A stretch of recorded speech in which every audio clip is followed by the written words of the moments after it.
Assalamualaikum warahmatullahi wabarakatuh. Halo teman-teman, selamat datang di Dainta Talking. Teman-teman, di video sebelumnya saya menceritakan tentang bagaimana saya berkenalan dengan suami dan akhirnya bertemu dengan suami.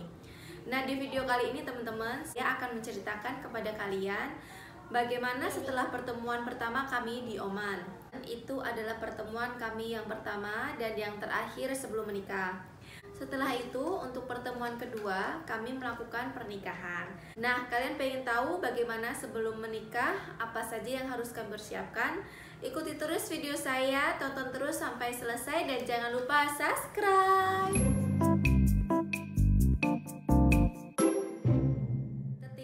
Saya sudah bertemu dengan suami di Oman, saat itu kita memutuskan untuk menikah.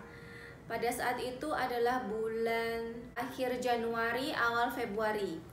Januari, Februari, Maret, April, Mei, Juni, kita belum bisa ketemu Juli. Sampai pada akhirnya pada bulan Agustus teman-teman, kita masih belum bisa ketemu. Padahal kita berniat baik untuk segera melakukan pernikahan.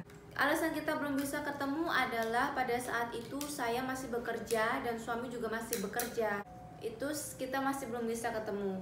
Nah, di pertengahan Agustus suami saya mengirim pesan pada saya menginformasikan bahwa insya Allah dia akan datang ke Indonesia pada bulan September, pertengahan September.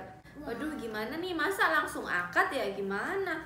Lamaran kalau di sini kan nggak bisa, harus pakai lamaran, pakai ini, pakai itu. Akhirnya kita memutuskanlah pada saat itu, saya pulanglah, saya ke kampung, saya bilang ke orang tua saya, akhirnya kita memutuskan untuk lamarannya virtual.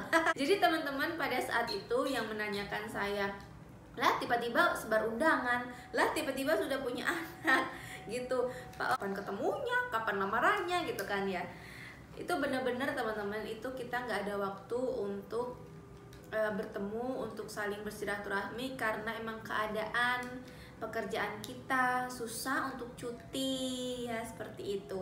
Lamaran virtual yang kita lakukan itu ya tetap ya, saya di sana ada saksi, ada pemuka agama juga yang dipercaya untuk membimbing kami melakukan sesi lamaran itu, dan kita lakukan lamarannya di masjid. Ya alhamdulillah, sepupu saya datang, tante saya datang, ya semua datang, alhamdulillah. Kita menikah pada tanggal 22 September 2018. Jarak antara Agustus dan September itu hanya 1 bulan. Kita belum ada persiapan apapun, kita belum ada izin menikah di kedutaan, kita belum mendaftar di KUA, kita belum ada apapun pada waktu itu. Di situ alhamdulillah, kalau namanya jodoh, mau sesusah apapun, sesulit apapun, sejauh apapun itu bakal mudah. Namanya juga jodoh teman-teman. Semua persiapan masalah untuk pernikahan sudah saya pasrahkan semua ke keluarga saya. Pada saat itu mereka siap siaga. Nah, bagaimana pengurusan untuk pernikahan di kedutaan? Alhamdulillah, menikah dengan warga negara Palestina itu pengurusan di kedutaan itu sangat mudah teman-teman. Banget ketika saya kirim email, saya minta persyaratan untuk mendapatkan izin menikah dari kedutaan. Itu sebutnya apa ya? CNI kayaknya ya. Ada dokumen akte lahir, ada resident card Oman, ada kemudian paspor. Hamin seminggu sebelum kami menikah, ketika suami saya datang ke Indonesia, di besoknya kita langsung datang ke kedutaan untuk meminta surat izin menikah. Di kedutaan kita dibantu dengan staf di kedutaan. Pembuatan CNI izin menikah itu kita tunggu hanya 15 menit sampai 20 menit. Biaya pembuatan CNI pada waktu itu, pada tahun 2018, kita hanya dimintai Rp150.000 saja. Murah banget kan teman-teman? Semudah itu nikah dengan warga negara Palestina teman-teman. Alhamdulillah, namanya jodoh ya enggak? Kita nggak akan bisa mendaftar di KUA kalau persyaratan izin menikah dari kedutaan itu belum rilis. Jadi kita harus dapat dulu itu CNI. Jadi hamil seminggu itu saya baru dapat itu izin menikah dari kedutaan. Bayangin aja tuh bagaimana riwahnya. Setelah saya kirimkan ke kamu saya, ternyata saya belum bisa teman-teman, belum bisa daftar di KUA karena ada tanda tangan saya, harus ada tanda tangan suami lah, pernyataan itu seperti itulah teman-teman, ternyata belum bisa.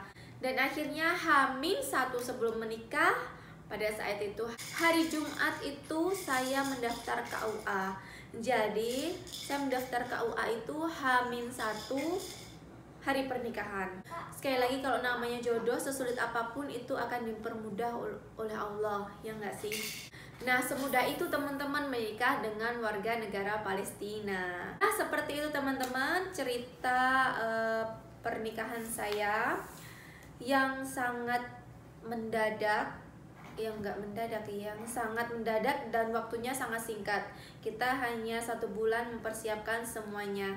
Semoga cerita saya menarik teman-teman dan menghibur untuk dilihat. Keep healthy and be happy. Wassalamualaikum warahmatullahi wabarakatuh.